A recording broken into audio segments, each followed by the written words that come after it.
morning, everybody, and welcome to Conversations with Annassa. So happy to see you this morning. What an honor to be with you. Welcome. So let's start with meditation. We'll just all get on the same page before we start talking. So take your attention inside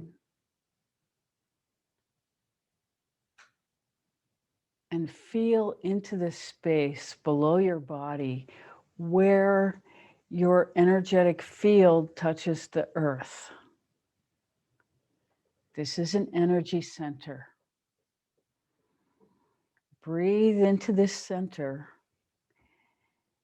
and allow yourself to fall into the space between the breaths.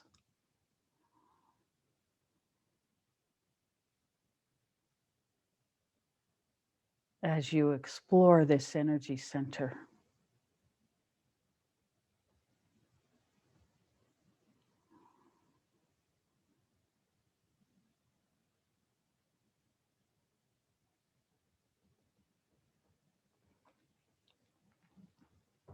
So we are transmitting energy to you that is enhancing the energy that already exists in you that's able to feel this space. We are not sending you anything that doesn't already exist within you.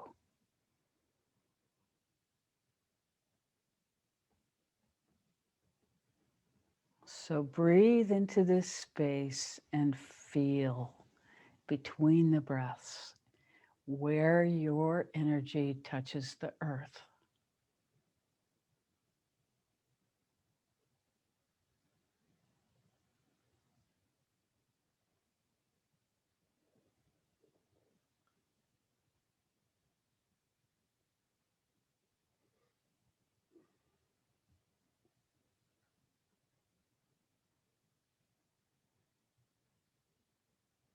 And whatever you feel, regard it as the truth of the moment.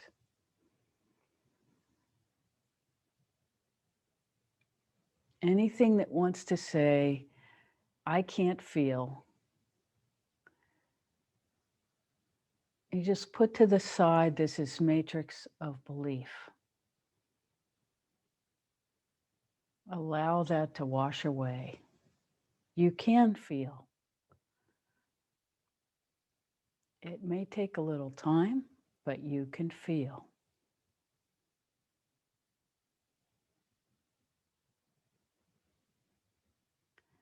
Gently allow your energy, as well as your feeling,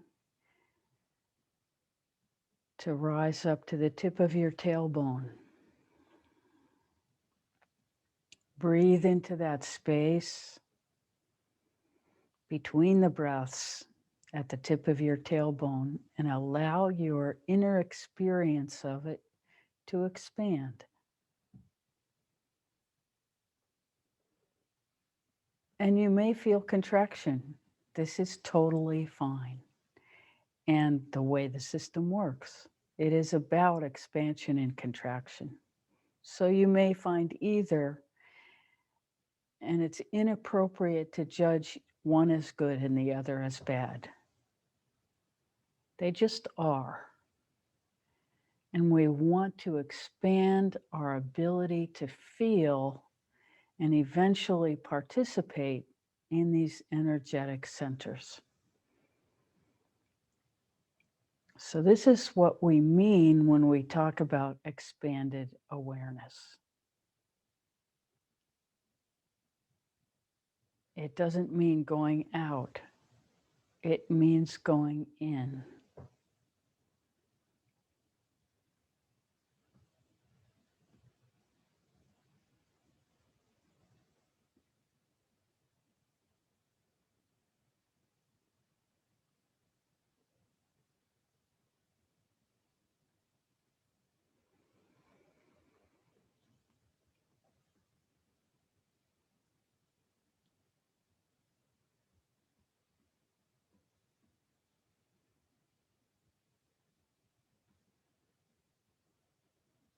Now you gently allow your attention to rise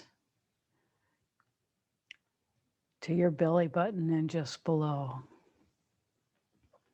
Feel into that energy center.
Feel into the space between the breaths.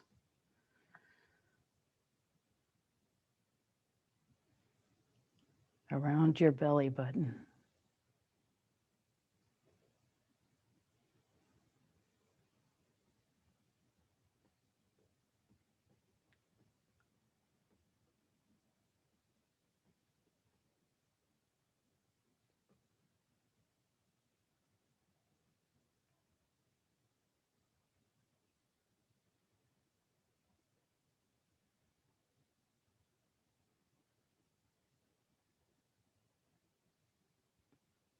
Gently allow your attention to rise to your heart center.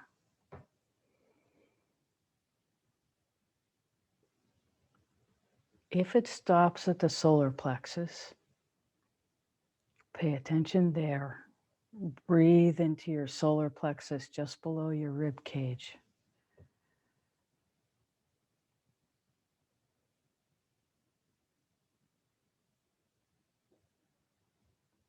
Drop your attention in between the breaths,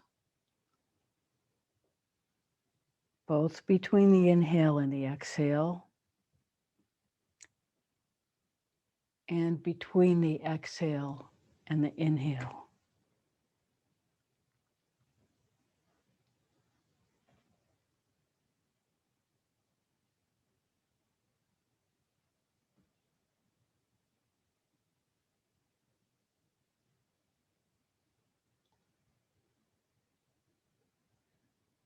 As that releases, allow your attention to rise to your heart center.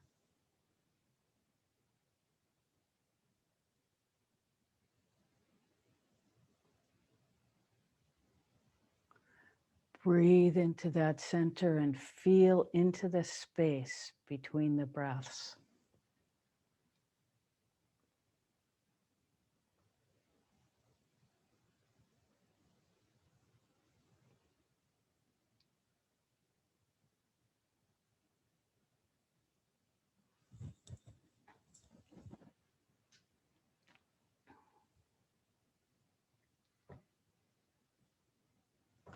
Gently allow your attention to rise to your throat center.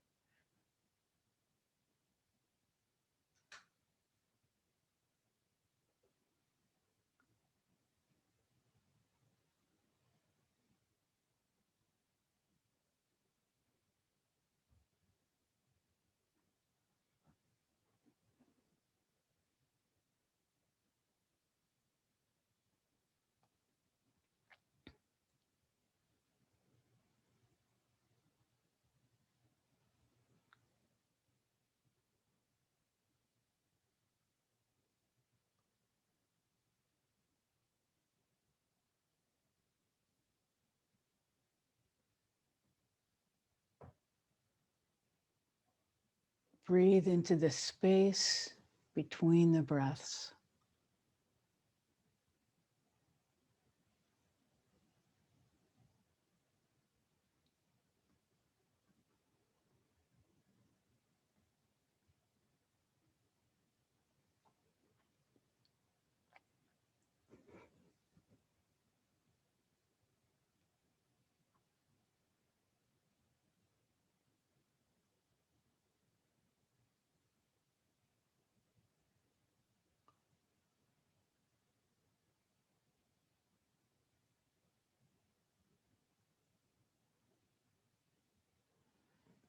Allow your attention to rise to your third eye, slightly above and behind and between your eyebrows, in the center of your head.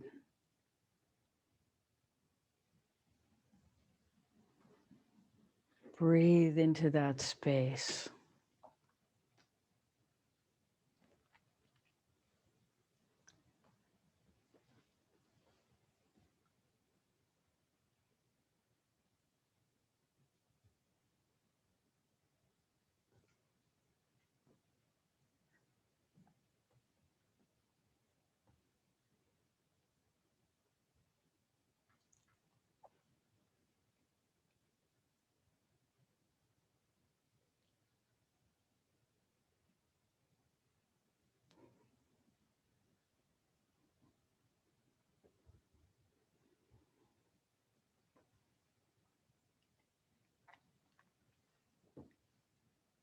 As you're ready, gently allow your attention to rise up to the top of your head.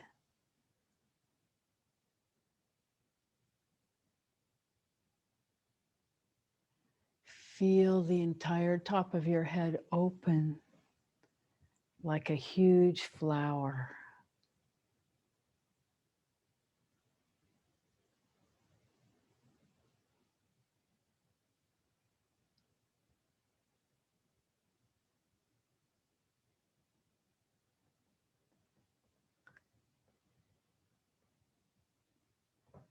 Allow your central channel to expand.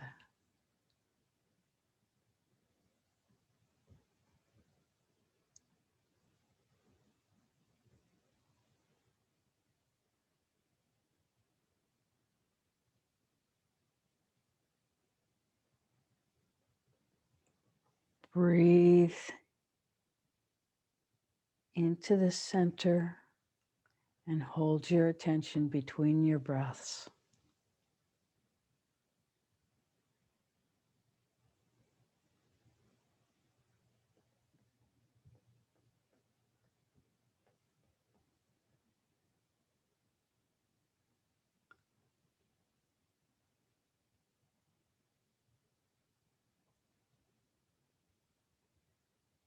Now take your attention to the point above your head where your fingertips would touch if you made a halo around your head.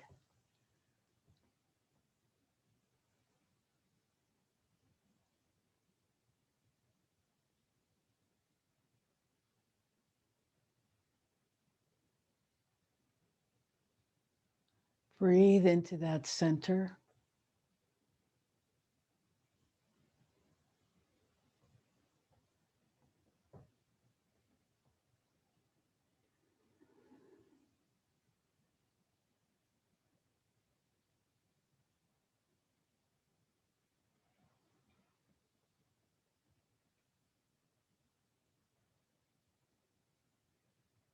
And now allow yourself to experience the energy coming out the top of your head, 360 degrees, falling down around you, gathering and coming up through your tailbone in the central channel. And you may experience that it goes both directions, and this is fine.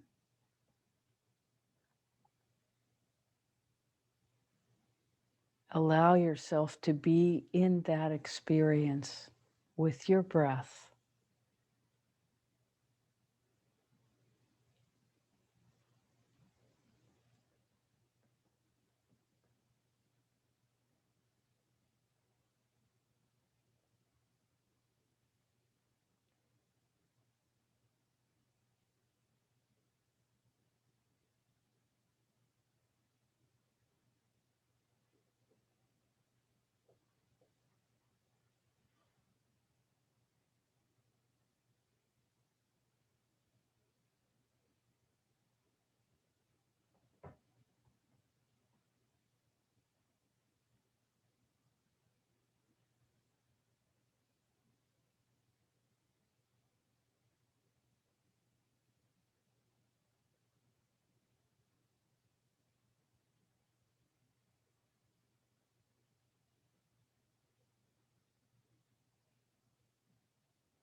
As you're ready,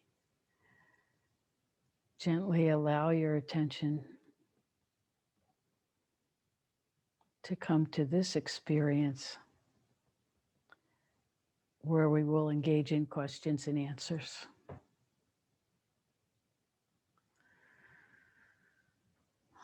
We are so honored to be here with you today. How may we serve?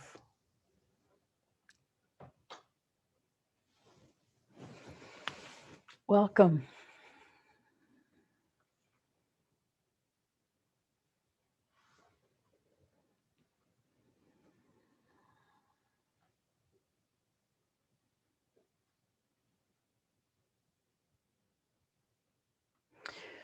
So we'll talk a little bit about the eclipse that just happened on Monday.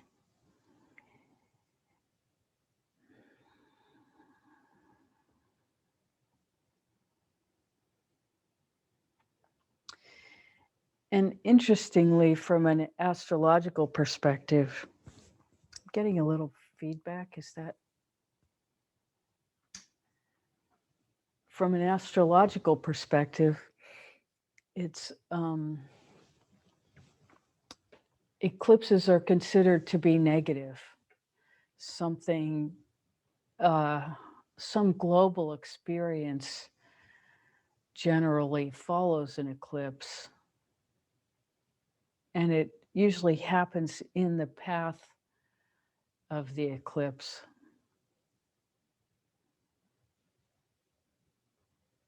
For example, there was an eclipse that traveled over New York City just before 9/11.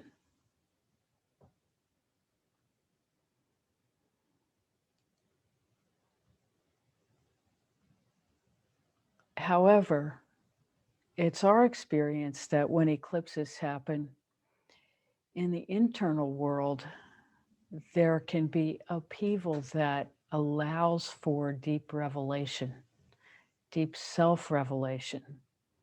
So as things get intense in the outer world, this intensity can come into the inner world and allow,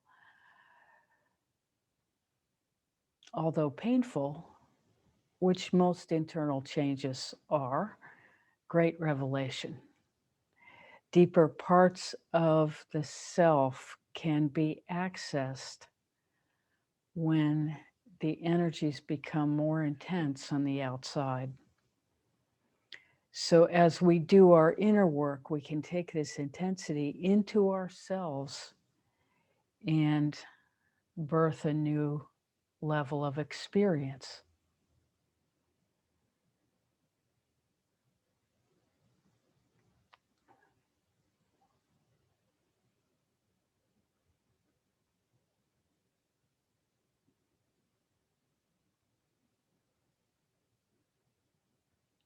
And we will say that in our experience, these new levels become accessible as we unbury things that we took in our matrix of belief as tiny beings that we discover not to be true as we internally expand our experience. And that experience of expansion allows us to see our deep personal inner truths. Every experience of revelation is deeply personal. It's not that God comes and touches you on the head and suddenly you are enlightened. It's that you allow your own inner awareness to shine the light on the matrix of belief, the matrices of belief that you have entertained as truth. And as you shine the light of your own energetic experience on these assumptions, they fall apart and the truth becomes available. as experience. And from the experience of this truth, it is undeniable, because we recognize truth. For those of us who are sensate as a primary experience, we recognize truth as a visceral experience. Other people recognize truth as an intellectual experience. Some people recognize it as a visual experience. And we're sure there are many other ways that are in between combinations of these sensory experiences.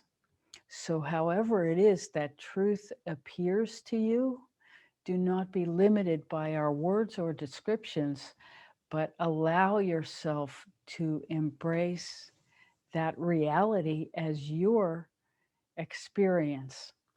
And for each of us, we assume that every other human being experiences the world as we do. And so our language is limited by these assumptions, where if you look at the palette, the visual palette of colors that are available as sensory experience to a visual person, you can take that differentiation of colors that you may or may not be able to distinguish yourself depending on how visual a person you are.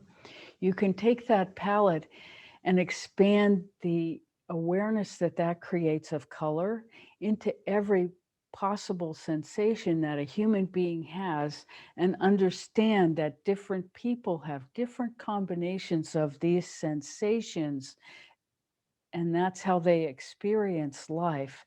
And no two people experience life in exactly the same way, because their palettes of different sensory experience are more or less refined in their being. And so this is why we don't always understand each other, because our language does not allow for the differentiation of the colors of our experience in each sensory arena. So it is generally false to assume that anybody understands anything we're trying to communicate. And when we communicate with that assumption, it forces us to go deeper within ourselves to the energetic matrix, which is infinite in its diversity, but also infinite in its experience, in that it contains everything. And so from that perspective in ourselves, as we go deeper and deeper, interestingly, as we have more availability of sensory experience in multiple dimensions, we actually can understand each other from a deeper perspective. This is hard to put into words, but we think you're getting what we're saying. That the deeper our internal awareness, the wider the road we have to allow others to walk in our presence without the experience of anything but unconditional love. That's what we're really saying. And so as we are cultivating our inner expansion, what we are really cultivating is, first of all, the experience of unconditional love for ourselves, which means that we begin to become aware of the judgments that we put on ourselves in almost every breath. we compress our own experience by our faulty assumptions, which are judgments placed on us by our matrix of belief. And one of the most insidious of these judgments is one that Rebecca is now dealing with, because her history in being brought into this world in religion was the visceral experience of the belief system around her that human beings are a product of original sin, that no matter what, you were born somehow wrong or somehow defective, that God has made you this way, and there's nothing you can do about it except bow down to an external vehicle of God who knows the truth, and it's not possible for you to ever know that truth yourself, because you were born not being able to receive or understand that truth because you were born wrong. This is the essential belief of original sin. And this is how people are controlled from the moment of their birth to the moment of their death, because they are taught to believe that they were born wrong and incapable of knowing God, because that is only available to one or two, or maybe at the most three people that might be born in a given lifetime.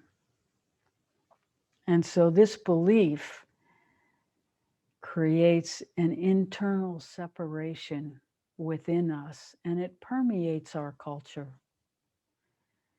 We live in a Christian culture where original sin is the assumption of 99.9 people that we interact with. And this assumption is so deep that even though we may be on the verge of experiencing ourselves in union, which of course we're always in, no matter what, we could not be separate from God or we wouldn't be alive. And we have to say God/goddess, because we cannot deny the feminine, even in our conversation. Although it's portrayed to us as a convenience of language, denying the feminine is another cultural violation that we all live with.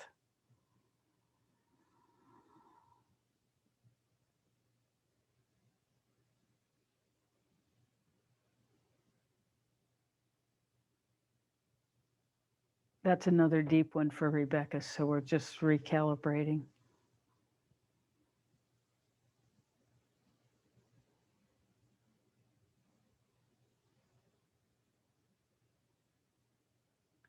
How may we serve this morning? So, as a follow up, is the concept of original sin present in other religions?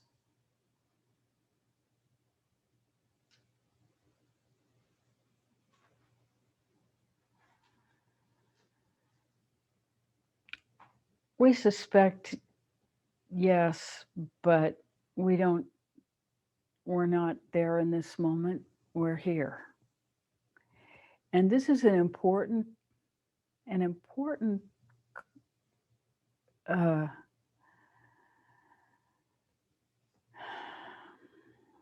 so we're going to skip. It's very important that we live in the life we have been given, not in the life we think we deserve, or the life that we think we want to create.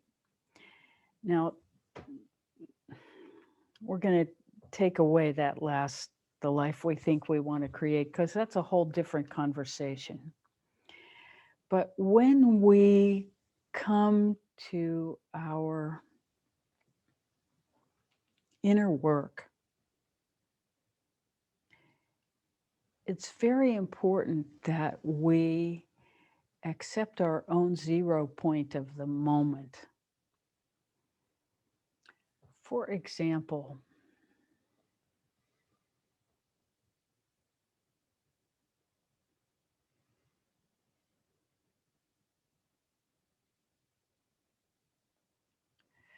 well, we can take almost any arena of human experience, but let's say in relationship. We carefully examine the relationships we have and build them with consciousness and try to experience them with consciousness instead of thinking about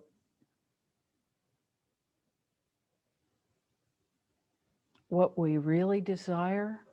We think about how to more deeply create in the sphere of what we already have, what life has given us.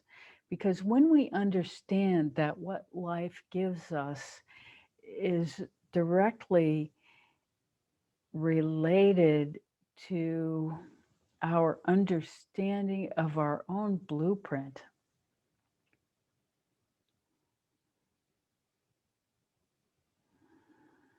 then we begin to engage our experience as a product of our inner and a reflection of our inner rather than something that is being imposed upon us from the outside.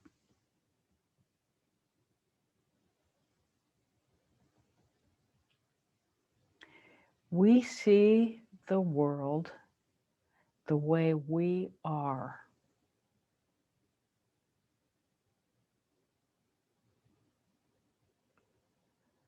So everything that we experience, we are projecting our current understanding onto. And so what we experience is essentially our matrix of belief acting out in front of us, informing us, often painfully, about our own judgments.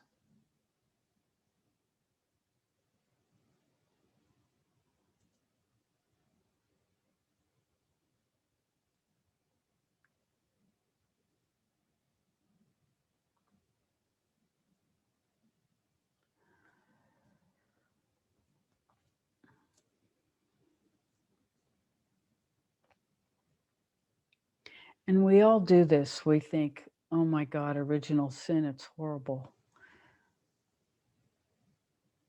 And then we don't want to be in that feeling. And so we might take it to our mind and say, well, is that in every religion? And that's a legitimate question. There's nothing wrong with that question. But you see how it takes us away from the deepening of our own awareness of, is my matrix of belief informed by the belief in original sin?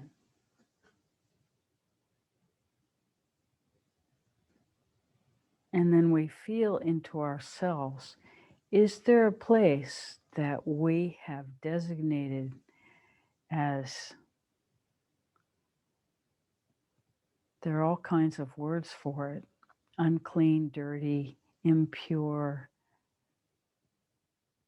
a part of our nature that we would judge as less than, just that we were born wrong somehow.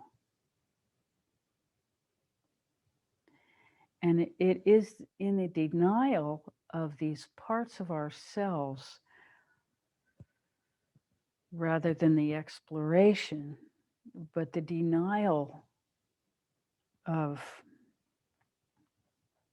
the parts that we push down, that we don't want to experience, and we certainly don't want to express. These areas of self-judgment are exactly where we need to go to free ourselves.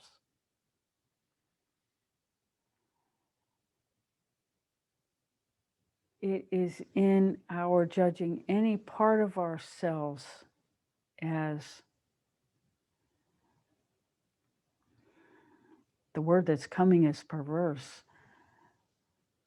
In this self-judgment, this is where we deny our own happiness. All parts are welcome. We embrace the whole of life, not just the fun parts. And not just the judgment parts, but what we're speaking of are the parts that need our attention, are desperate for our attention, because in allowing these parts to be accepted, to be loved, we are healed.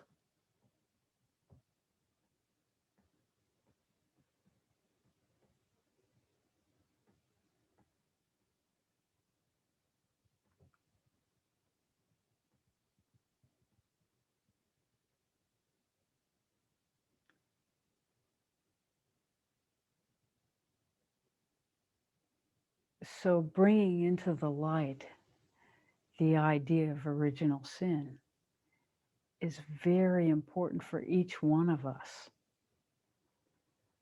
because there is no way that a person can be in this culture and not have experienced from within themselves some part of this belief.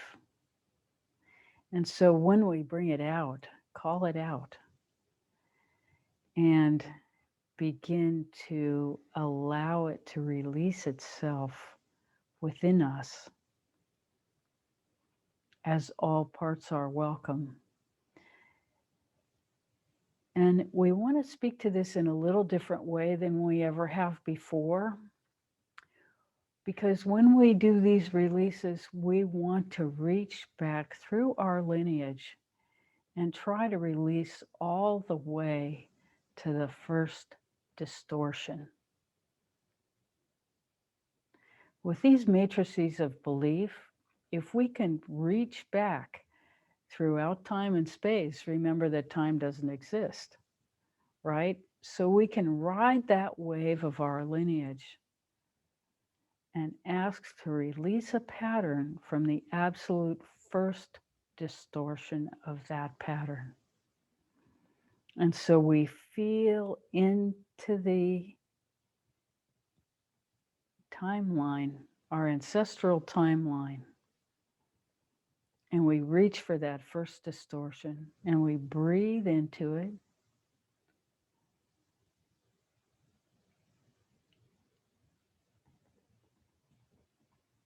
And you may see like an uncoiling of a pattern. That's how we see it. It will be different for everybody's experience depending on what we talked about earlier. But you reach for the first distortion of the pattern.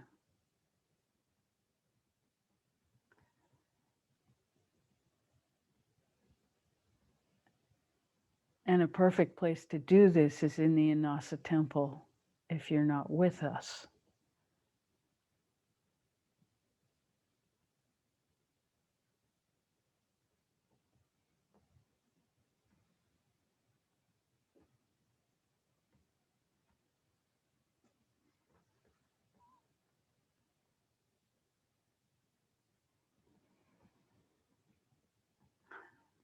We're practicing what we preach, which is why we're quiet.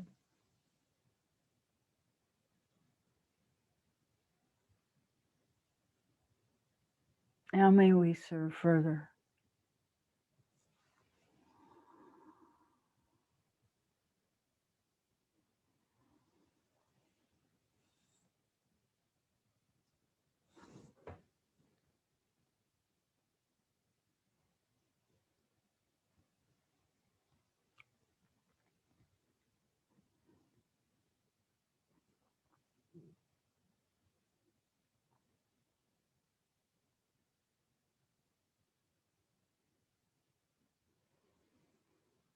Yes, Suzanne. Good morning. Can you hear me? Yes. I'd like a little bit more thought on the falling into the ancestral timeline. So, more thoughts about following the ancestral timeline. So, let's take original sin. Okay. So, you feel into that matrix of belief in yourself. And as you feel, you may feel it sort of weighted into a certain part of your body as you feel into it. Like for us, it's right in the center of the heart, and then it kind of extends down into the belly button. So there's this kind of multi-centered belly button solar plexus heart. It's like a multi-centered experience of how we feel it in this moment is a compression. So then you feel into that, you say, okay, I feel it in 3 centers. And then you ask which one is the most intense. And so you look, you feel,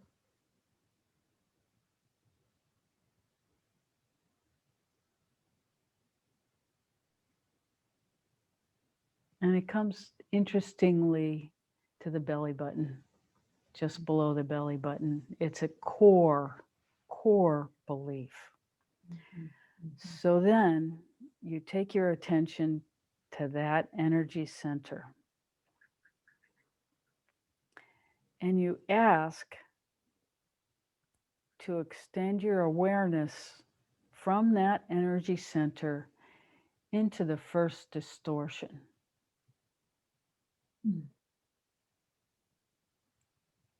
And you may feel something. And then you ask to heal the entire timeline from the first distortion to this moment. And then you just kind of open yourself and allow.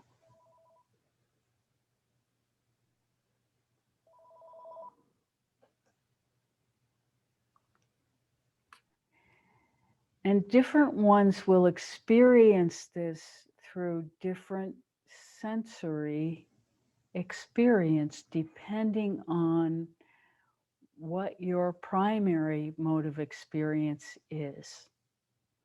All the way from pure energy to color, to sensation, to our mind is blank because we're in our own experience, Rebecca's experience and our own expansion.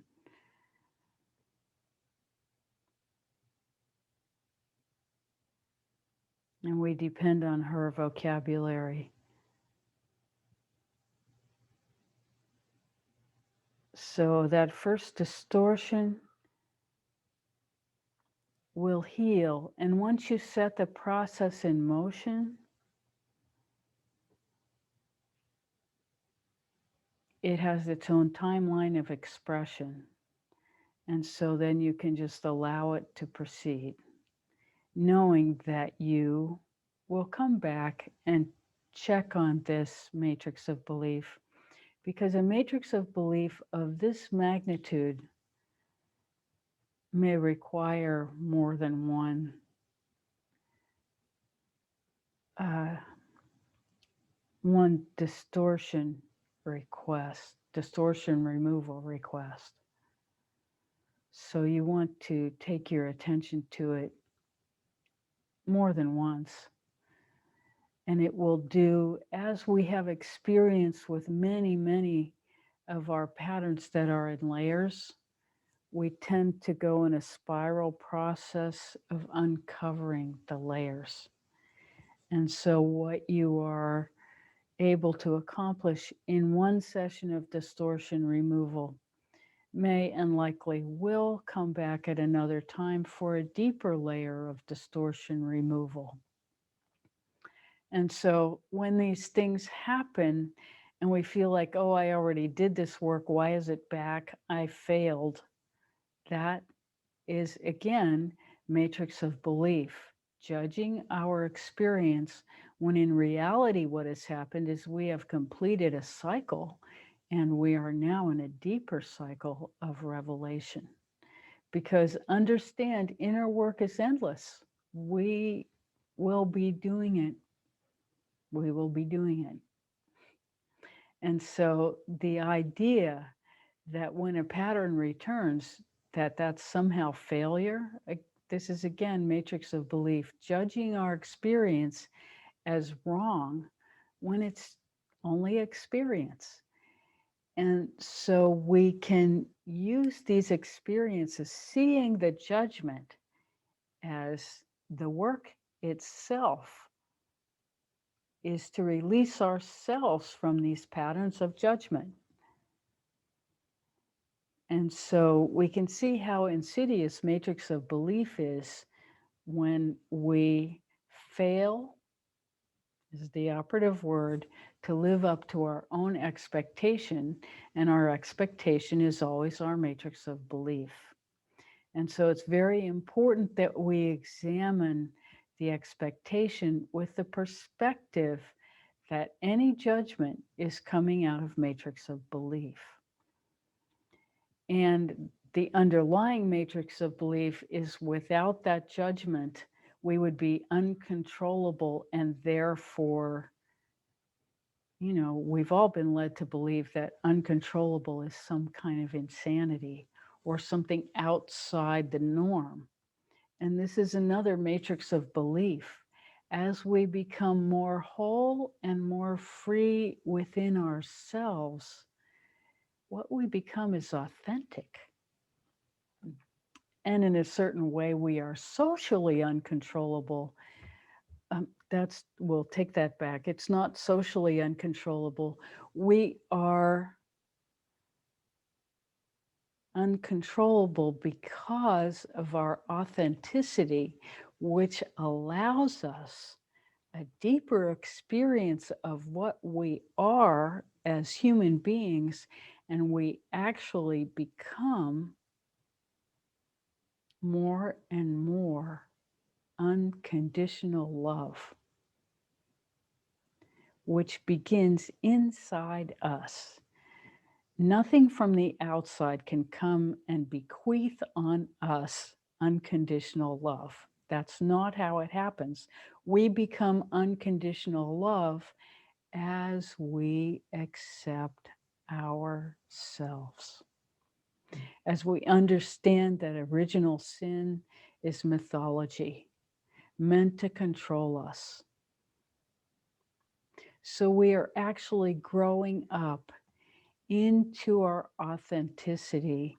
And if we consider authenticity to be the true experience of adulthood, self-acceptance to be the true experience of authenticity, unconditional love to be the true experience of a real human being, then our whole matrix of belief reorganizes.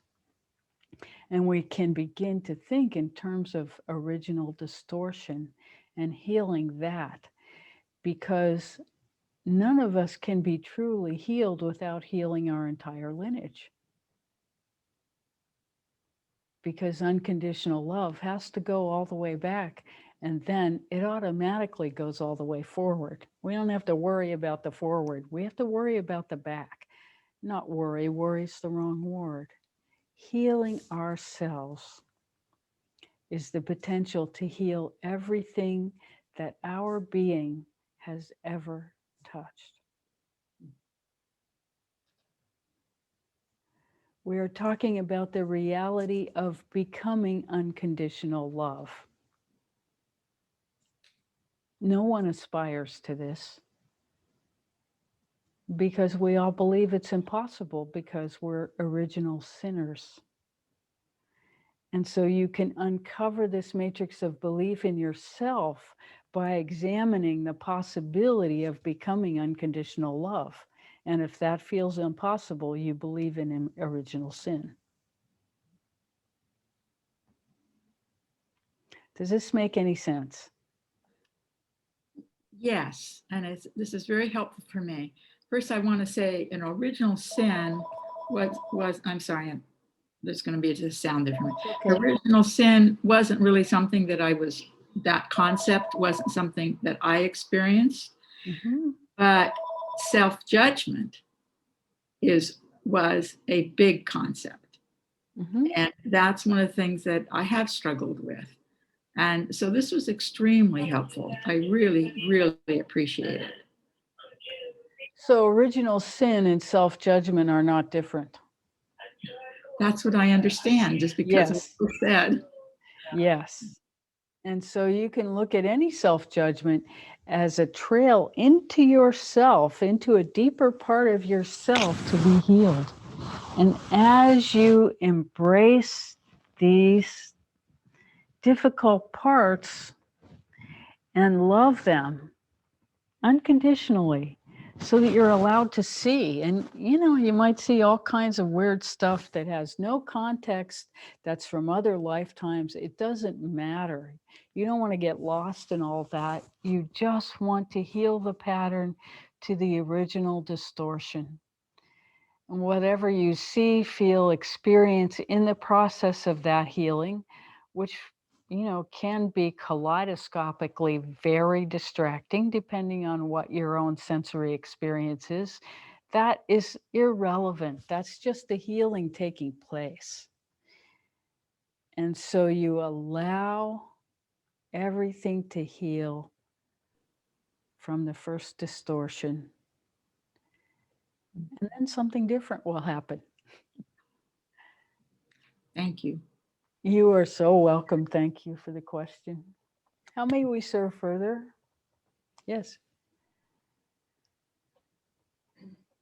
Is the original sin eating from the apple of the tree of knowledge of good and evil? Is the original sin eating from the apple of the tree of knowledge? Well, that's certainly how it's portrayed in religion, in Christianity. And we don't even exactly know what that means, because you're allowed to sort of interpret depending on how deeply you've studied. But that's the cultural belief. And, of course, the culture puts it on women because that gives men the right to control women, because women are uncontrollable. They can't control themselves. So it's all built into this matrix of belief. And women wouldn't exist without the rib from Adam. So of course they're less than, because they're second. And so, all of this is built into our belief about who and what we are. And it's all distortion.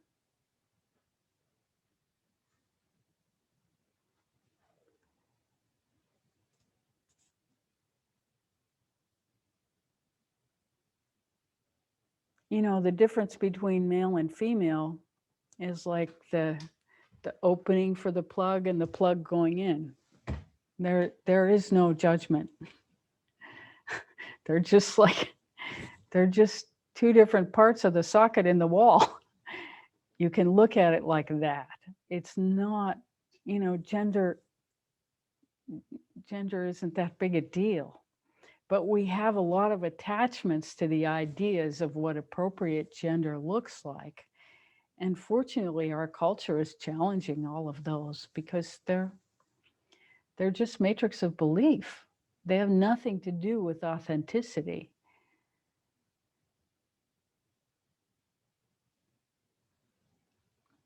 We hope that answers your question. It was kind of a sideways answer.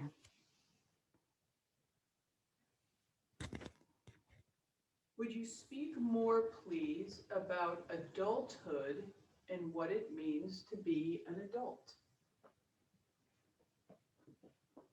Well, the reason we brought that up is because really the point we were making is that authenticity is the true experience of adulthood. But most people, for whatever reason, do not take the opportunity to dig deeply within themselves to actually become real. And by real, we mean unconditional love, expecting that from themselves and attempting to learn what that is. Most people would not hold that as a goal of adulthood. But we think a world that is based on that definition of adulthood is really the one we should be aiming to experience in our lives. And if we aim for that, then we have something. We have something really worthwhile, having healed the distortions within ourselves to the beginning of their inception so that we become unconditional love. This is a goal worth having. And so if we define the adult as the one who has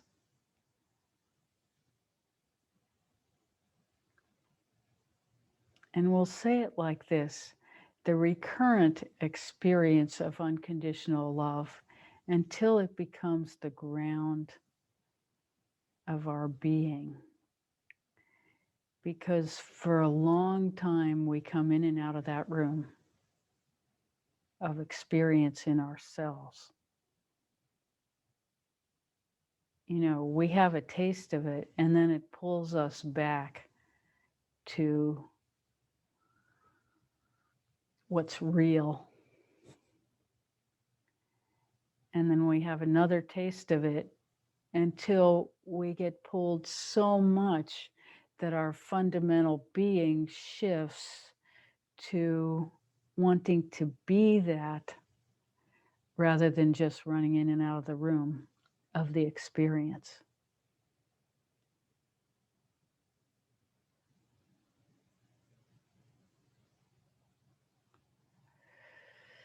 We hope that answers your question. How may we serve further?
All of you experienced this energetic revelation in different ways. For Rebecca, often the waves come through her body, and when they hit blocks, there's movement. And it is not in any way painful or harmful or anything. It's just a distraction if you choose to pay attention to it. So we're acknowledging it because same may happen for you, or you may experience it differently. And there is no such thing as a wrong way to experience it. Just because it doesn't look like what happens to Rebecca doesn't mean you're not experiencing it.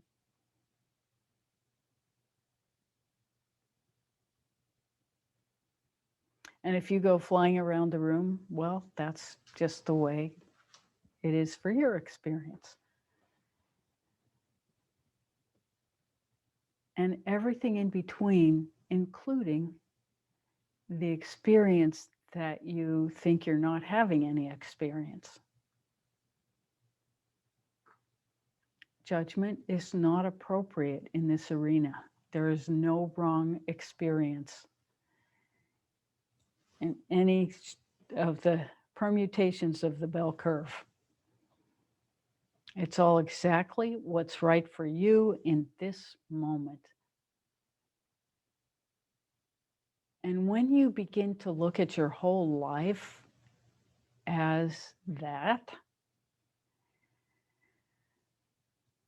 then you can take a very deep breath all the way to the center of your authenticity, knowing that your life is trying in every way to lead you to this authenticity. We are the ones who decide to shut ourselves down. And we do it because of our matrix of belief.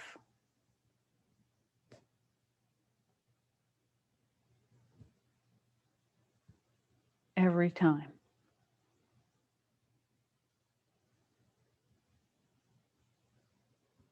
How may we serve further?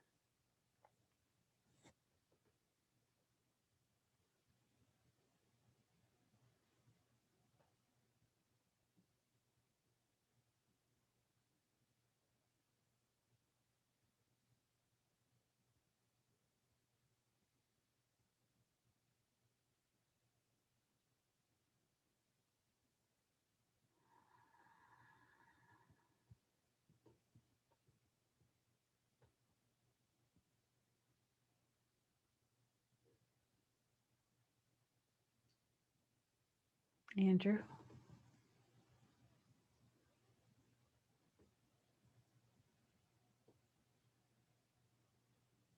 Anything?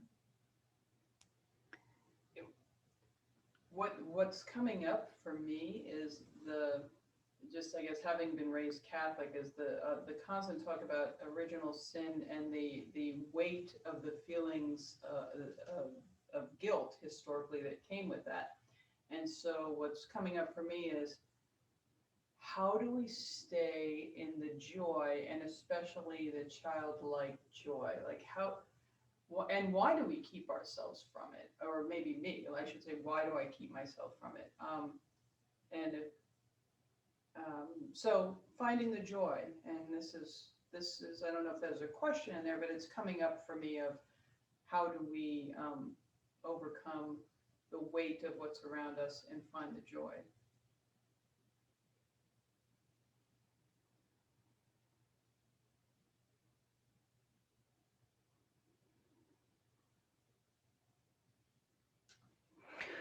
Well, we would substitute the ideal of unconditional love for the experience of joy. Joy is something, so let's unpack that a little bit.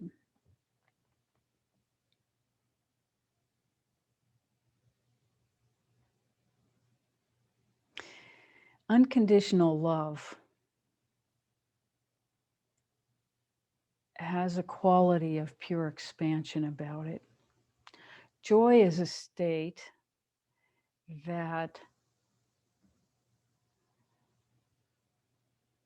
love, peace, joy, and gratitude are all pointing toward unconditional love. But sustaining joy is only possible in the field of unconditional love. Does that make sense? And unconditional love says that guilt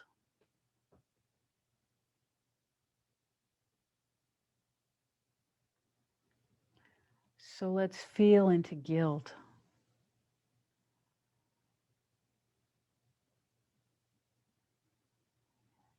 Guilt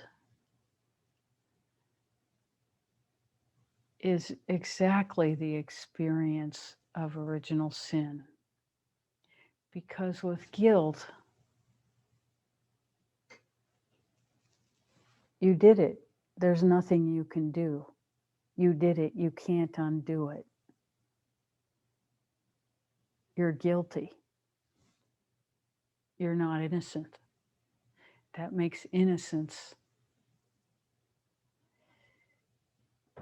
impossible.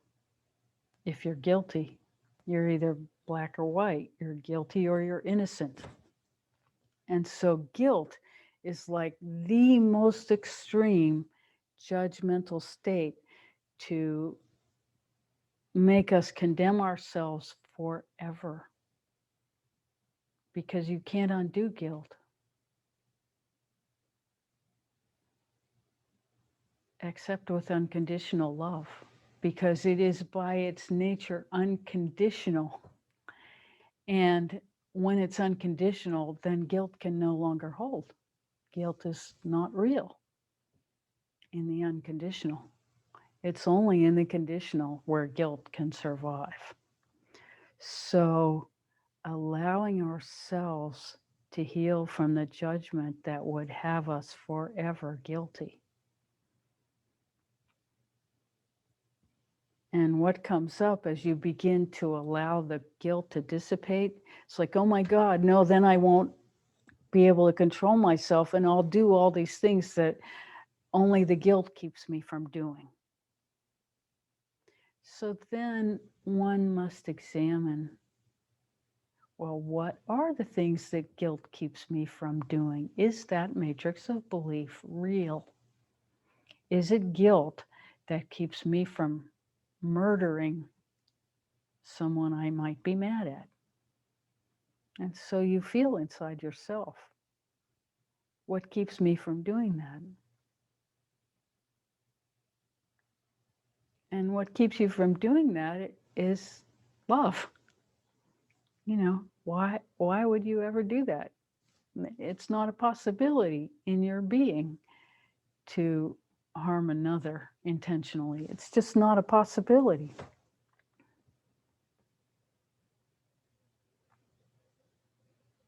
So let's look at it. What else guilt keeps us from doing?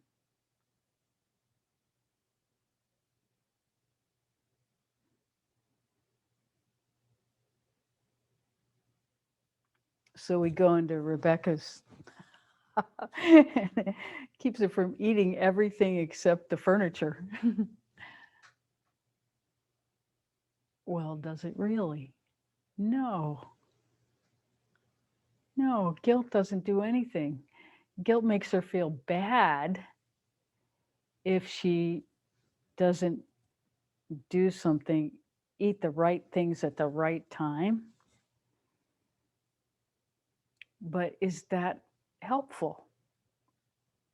It makes everything dark and full of judgment instead of just the joy of participating in life itself. And eating and drinking is something that we must do every day.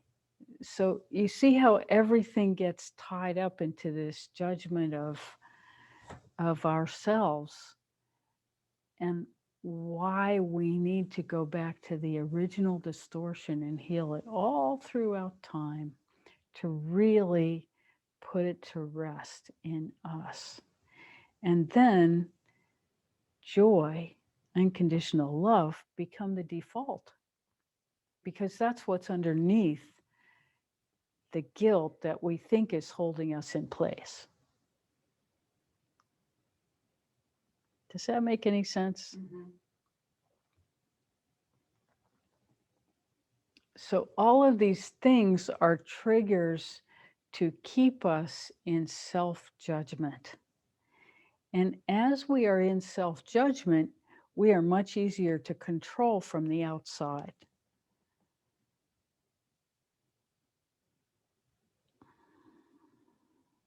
When we become authentic expressions of unconditional love, we are uncontrollable from the outside, because we have a knowing from the inside about what serves the whole.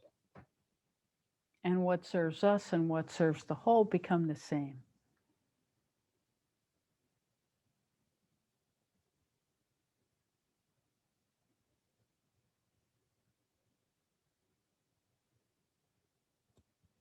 How may we serve further?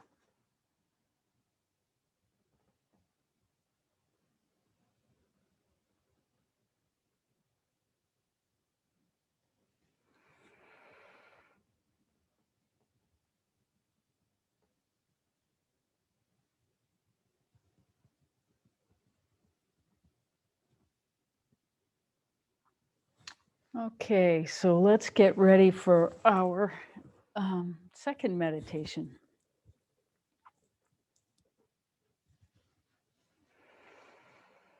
So, where we want to start with this second meditation is to go back to the experience that we left at the beginning, where we were sitting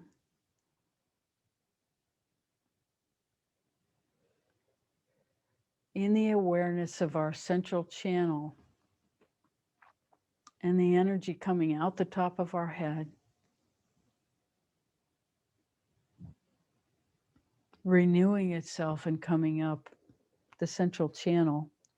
And of course, this is an endless cycle that doesn't stop. What stops is our attention on it. And it goes in either direction or both at the same time.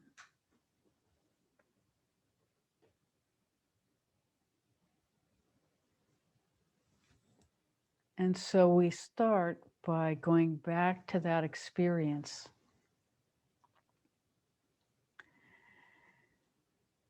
And so breathe into that experience and allow yourself to expand between the breaths.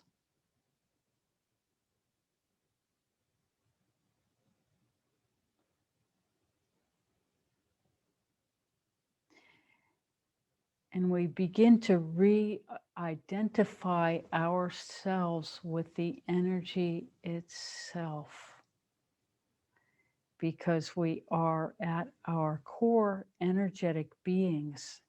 And when that energy is flowing freely, we have access. So we will be broadcasting that experience. And you can say, I am that, into the experience of your own energetic field, which is completely connected to the all of the all that is.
Thank you so much for coming today. Such a pleasure to sit with you. Mm, so much joy. Till we meet again.